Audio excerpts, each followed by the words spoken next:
Hey guys, Boyla here, and welcome to the Gangsters and I second episode of our Treyarch Zombies Retrospective series. Today we are playing and reviewing Shangri-La on Black Ops 1. If you haven't seen the first video, Kirk, Seth, Ben, and I went through every map and put them on a tier list. We made a group tier list and a personal tier list. We are ranking them based on personal opinion of how they hold up today, and honestly just overall enjoyment of the map. We are doing this series mainly as an excuse to go back through these maps and play them again thoroughly. On screen now, you'll actually see my tier list from after playing Gorod, the last video, but as you can see, I still have a good number of maps and never played. To explain that, I'm mainly a multiplayer player, but I do enjoy the zombies game every now and then, so that's why there's so many. Obviously, this series also aimed to change that, at least personally. We were playing these maps two ways. Playing to complete the main quest / Easter egg, if there is one, and also playing casually, not worrying about doing any quests or Easter eggs, just playing the map to chill and kill some zombies. This way we can get a good feel for everything the map has to offer and to fit the two, generally speaking, popular play styles. With all that out of the way, let's get into my retrospective of Shangri-La. So, unfortunately, my shadow play was bugged when we were playing this map, and none of my footage has my mic audio. Not going to lie, this was extremely frustrating as I basically lost 4 to 5 hours of footage. I actually ended up needing to do a clean reinstall of my GPU driver to fix this issue, so that's awesome. So with that, I'm just going to tell you that if you want the full footage of us going in and completing the main quest, go check out Kirk's video, which I'll actually put at the top of the description. That's also why this video is so much shorter than my Gorod video. There really isn't going to be much just straight footage of us just playing. Let's get into our group discussion of Shangri-La. Alright, so I have our average list. We averaged Shangri-La out at a... It was in an A tier. We decided collectively. I have a feeling that's going to be lower. I know I myself, I think I'm going to drop it down a tier. I have it middle of B. Honestly? Yeah. Seth, you had it. Did you even have it? You have it never played. Yeah, so I'm just, as someone who never played it beforehand, yeah, I'm curious, Seth, where do you think you would rank it now? Low C, high D. Crazy. What Crazy? Mm-hmm. No. What's crazy is the only way to get the fucking Wonder Weapons is the Pack-a-Punch. What's crazy is the fact that you have to walk through this. They have this slow down mud. They have these punchy sticks. They have these fucking stupid ass steps to get to the fucking. No. Hold on, let's rewind here. Cool How many other maps are there where you can just get the one weapon for free and not out of the box? That Easter egg ended. That Easter egg ended before we even fucking knew it. Okay, there's just some guys talking, and then you got a meteorite. That's it. It's Black Ops 1. Yeah, this was early. And that's why it's low. It's not their fault. It's just it's low because it's Black Ops 1. It's not their fault. What about getting like the elemental staffs or the elemental bows? Exactly. That's cool as shit. Yeah, actually, fun fact, Shangri-La's baby gun was initially planned to have 4 different variations that do different things. Really? That got cut. Yeah, there's concept art of different like statues they place. You know how it has a little green dragon in it, Seth? Well, that would get replaced with like different little animals that do different things. Oh. I will say, yeah, I had it in A tier, and C at the highest. I'm gonna put it. I would put it somewhere in B now. I would never in my life go back and play that on purpose. It was... See, I would. I really love exploring the map. It's the only map that can really get you to feel like... Maybe in Black Ops 3, but this is Black Ops 1. Right. And I feel like what happened when I rated it in A was I kept remembering it in the context of Black Ops 3 and not... Exactly. Not so maybe Black the Black Ops. Ops 3 one is better, but Black Ops 1 is C or D, dude. No doubt in my mind. Right. Like, if we were talking Black Ops 3 Shang, I think I would keep it in A still. But it's just... Shangri-La is... It's too difficult for its own good, I would say. I know it can just be chalked up as a skill issue, but there is no excuse for something like the Mudroom. That is just designed to piss you off. Yeah. It's just... You want to go over there? Here's a U-turn, cunt. that's my... The punji sticks and the Mudroom. Those two... They're not even difficult. They're just to piss you off. To make you mad. I don't want to be mad. It feels like cheap difficulty. Now the cramped. I love the. If you want to play a cramped map, I love that. And I think how cramped the map gets, that's fine. I want to play okay. I think it's like a perfect balance, honestly. Yeah. Like, it's not too bad. We can still kind of maneuver, but it's also not free. I feel like the Black Ops 3 one is just gonna be fucking C tier, minimum and maximum. I don't know. Every time I played, I've had a good time. Yeah, I don't hate my time on the map. There's just parts of it that I hate. Yeah. Experiencing the whole entire side of the map I hate compared to the other side. Now that I understand the punchy sticks, how it goes 3 times before you can go through again. Dude, they're not as bad. There's no reason for it to go 3 times though. It's just kind of stupid. Despise when they fucking close and open at within all a nanosecond. is just fucking evil. It's the map. The map is against you in every way it can be.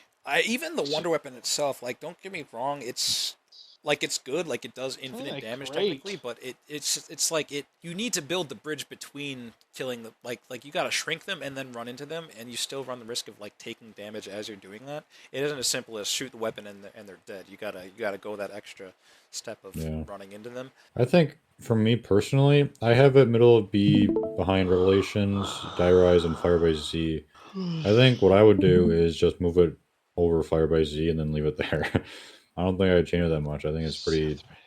So you had it like it is smack dab middle of B. You I said got you'd 3 put and it before over Firebase now. Yeah, but like still mid B.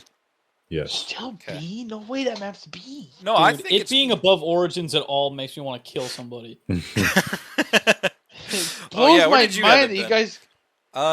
You had it top of A. Probably. What? You had it top of A, Ben. It ain't staying there. It's going down to fucking Where would you D. say it's going now? Below Firebase C in C. Wow. Damn! How much of no, Firebase that's C valid. do you remember? Well, what do you remember of Firebase C? Remember you had more fun in it, I guess, huh? Yeah, I like how Dead Arcade got worse and That's worse. literally it. Yeah, that's a whole... Ooh, wow. That is a very, mighty jump for Ben. Yeah, that's a big jump. I guess, I don't know, something about, like, the last experience I had playing Shangri-La was in Black Ops 3, and it didn't piss me off nearly as much there. Okay. Yeah, so you kind of had the same thing where you're remembering it in the context of Black Ops 3 and not Black Ops, which was just...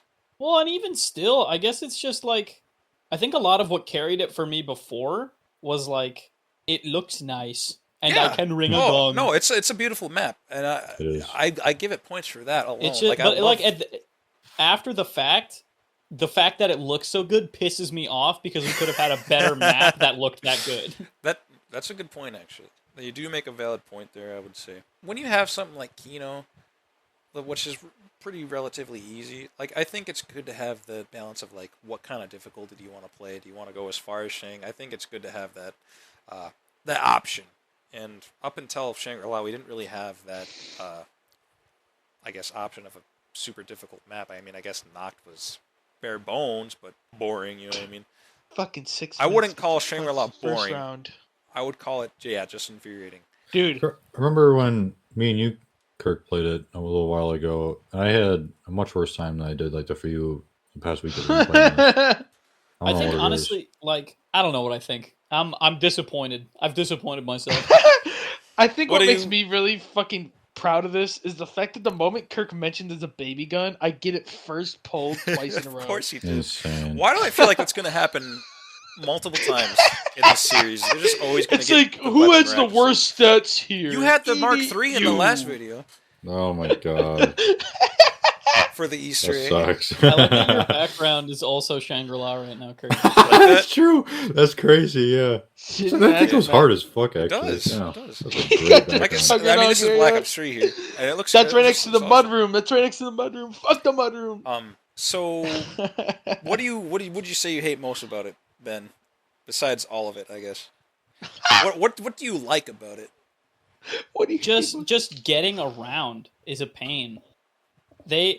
I think I really liked what you said in that it's cheap difficulty. Yeah. It's a really lazy way to throw difficulty into a map, in just like RNG of the fucking mudroom and the punji sticks being annoying for no fucking reason. You take out the punji sticks, that does so much for me. Yeah, oh no, I would absolutely agree. That does make a big difference. The map is suddenly a little better. It's suddenly I don't know. They were not cooking with those punji sticks. I don't know, like, am I a little bit of a baby for, not wanting that? I guess. Like, whatever, well, it's lazy. Especially if you're like a player who would just like to be able to mindlessly mow down zombies and not have to think about stuff like that. Like, it goes against kind of casual. It's definitely a hardcore player map, and that's apparent through and through. That's not the type of map. You're gonna get a lot of hate for that one, Ben. You're gonna get a lot of hate for saying you don't like that at all. Shangri-La is very divisive. A lot of people hate it, and a lot of people love it. So, Ben, you said, okay, where did you put it then? I said the bottom of C above the Dead Ops arcades. Tyler's mid B. Where's me? I'm gonna move it down to... Nah, don't put it in B, dude. Don't put that shit above Origins. I'll be so mad. I think I'm gonna put it right below Origins. It's not above Grad Krovi. No, I have since moved Grad Krovi. This is our list. Yeah, exactly. So it's not above Grad Krovi, no, surely. It's not. It's not. Garad is up in A now. Garad did go up for me as well. Oh, it did? Oh, yeah. Okay. I mean, I didn't get to complete the Easter egg with you guys, right. But even still, just from playing it that much. Okay. Yeah, I think a lot of my memory of Garad was like right when it dropped and people were trying to suss out the EE steps and everything, and it was just really confusing. Playing it enough now to have it all in mind. And then even like the EE steps for that are pretty fucking fun. It would 100% be in D. No, it would be D on your list. Okay. F is shit. It'd probably be low B, I guess. I had B, Tyler had B. B, yeah. Ben had C, and Seth had C, so low B? Low C. Or high C? You can do high C just to put it above Call of the Dead, dude. For it. Put it above Call of the Dead. High C on average. Alright. That might make some people upset. I don't know. I don't makes like me that upset map a at little all. bit too. I mean, I don't like that map. I had little to no fun. The Easter egg had shit to do. You got to hear a couple fucking voice signs. That's it. Where did you put it, Seth? At the very bottom of D? It's like high D, low C. The only reason is just because it's a beautiful fucking map. No, the Easter egg steps, some of them are bad, but some of them are like you guys didn't really get to do tile matching, but that was a very joy to figure out. Yeah, I like that a lot. There's knifing the tiles. I mean, it was okay. Just like the end of it. You do all that, and you get a couple voice lines, and you go into the future, and now you get a meteorite. That's it. Yeah, and the Napalmer step that got me. That was pretty bad. That's got to be the worst one, I would say. Easily. Yeah, that part pissed me off. That was almost as frustrating as the fucking step where you had to get that stupid ass robot across the map. I would say it's worse, personally, but yeah. Because the robot doesn't just randomly explode if you get a little bit too close to it. Yeah, but the robot does randomly fucking despawn. Yeah, but we were being boneheads about it. Oh. You know what I mean? Anyways, I think we kind of said what we had to say about Shangri-La. So upcoming, you'll see a bit more of what I said in the discussion in a bit more detail, and also how I thought up of how to rate/rank these maps on a few set principles. It hopefully shed a little more light on how I feel about the map and why it stayed in B tier. So I got 3 somewhat guidelines I'm going to be ranking these maps on. I explained it in more detail in last video, so I'll just do a quick summary this time. So firstly, simplicity. How difficult is it, in a sense, to get fully set up / at the endgame? Secondly, aesthetics. How the map looks and feels. And last but not least, fun factor. Is the map just fun to play? So I had Shangri-La in middle of B tier initially, and after playing it again and after playing Garad, it really didn't change that. Shang is a very give and take map with really out any sympathy. I would say I do really like the look and feel in this map. I think Treyarch did a great job with the setting of this map. Even for being on Black Ops 1, this map still looks fantastic. I love the Black Ops 1 guns, and the baby gun is such a novel idea for a wonder weapon. I love it. I will say it's not the best in the world. Speaking, it does do infinite damage, but I mean, it's a little gimmicky. I also did enjoy, for the most part, the main quest. I will say, however, compared to the newer games, the ending is very lacking. I understand this is an older map, but we are reviewing them based on how they hold up today, and I mean, it really just doesn't in this regard. I think most of the steps are decent, but there are a couple that, do stand out. I really enjoyed getting all the symbols pressed with Kirk. Coming up with all the names for each one was hilarious, and it felt really rewarding once you finally got into the nice rhythm. I also really liked the step with the gongs. It, I don't know, makes you really feel like a team, I guess. I guess I don't have much else to say on that. Also, the layout of the map is alright. You can get somewhat turned around sometimes, but I mean, there are plenty of discerning features of every location to help you navigate. after a game or two, you pretty much got it down. There are 3 actually special zombie types in this map, those being the napalm zombie, the shrieker, and the monkeys. I think honestly these are fine. They aren't spammed like they are in the newer games, and they added an additional hurdle, but without crossing the line of just straight annoying. I will say they get pretty close, but I think they're put in with some level of taste, instead of just being spawned 20 times every round. The monkeys being able to take the power-ups and shuffle them as they walk back to spawn is, a cool idea, but it just kind of gets old after a while. Shang can be frustrating to traverse with all the traps you are forced to run through. My worst offender is definitely the bamboo / punji sticks on either side of spawn. Once you get the pattern of them, they're not a big deal, but when you're traveling with a group of people for like a main quest step or something like that, it just gets annoying as you sit and wait for them to reset. The mudroom is also very annoying, but I will say the zombies also get slowed when walking through, so it balances out a bit more. You also can take the pass, but it's random, so I usually just kind of skip it. I never really had any major problems with these, but I do think the map would benefit overall from at least adjusting of how these work. Honestly, just making them more forgiving to the player would do a lot for the map. And like I said, I do love Black Ops 1 for the guns, but I also hate BO1 for them as well. This is more of a BO1 thing, but it's a BO1 map, so I still want to talk about it. I feel like 90% of the guns in the box are awful past, round 10, 15, even if you pack them. They never have enough ammo and they always feel like pea shooters to me. Unfortunately, this is quite a major part of the map experience, which, hurts this map slightly. Chronicles does fix this, but we are talking about the original version of these maps, so it doesn't really count for this rating. And while I did enjoy some of the main quest steps, there is one that stands out as most annoying to me. And that is a step to have the napalm zombie ignite some gas pipes by walking him through a small corridor. This would be fine if they maybe spawned a bit more often, but then that breaks the tasteful inclusion. Maybe they could have it not explode when you're near, but then he would kind of need to rework, because how else is he supposed to attack? Honestly, this step really isn't that bad. We just got kind of unlucky and just kind of stupid most of the time. This step really isn't challenging, as it is just kind of frustrating. But yeah, with all that yapping out of the way, let's get into the story of Shangri-La. Before the events of Shangri-La, Ultimus Richtofen had visited the remote 115 mining village once before after being teleported there by the Moon Pyramid device. Upon arrival, the locals found Richtofen and started to worship him as a god, even creating an altar in his name. This is where Richtofen discovers an artifact called the Focusing Stone, which is a special 115 meteor. After this discovery, Richtofen found his way out of Shangri-La with the guidance of the apothecant voices in his head that were given to him by the MPD. He prepares to return. Now, after getting the goldenrod from the celebrities in Call of the Dead, Ultimus is teleported back in time to 1956 from 2011, where Richtofen returns to Shangri-La for the Focusing Stone. Ultimus discovers a temple that brings everyone back in time to an eclipse, where we can see the Focusing Stone smash into the temple above Pack-a-Punch. During the eclipse, Ultimus finds adventurers Brock and Gary, who have gotten stuck inside a time loop while looking for Agartha and need some help escaping the ruins. In this same time loop, another character by the name of Sally is also trapped somewhere in Shangri-La, and she got stuck there after visiting the temple during 2011 while looking for her boss George Romero. Ultimus helps Brock and Gary escape and uses the baby gun to shrink down the Focusing Stone down to a portable size. In an effort to escape the temple, Brock and Gary blow the temple wall up with some TNT that Ultimus slips to them through a little hole.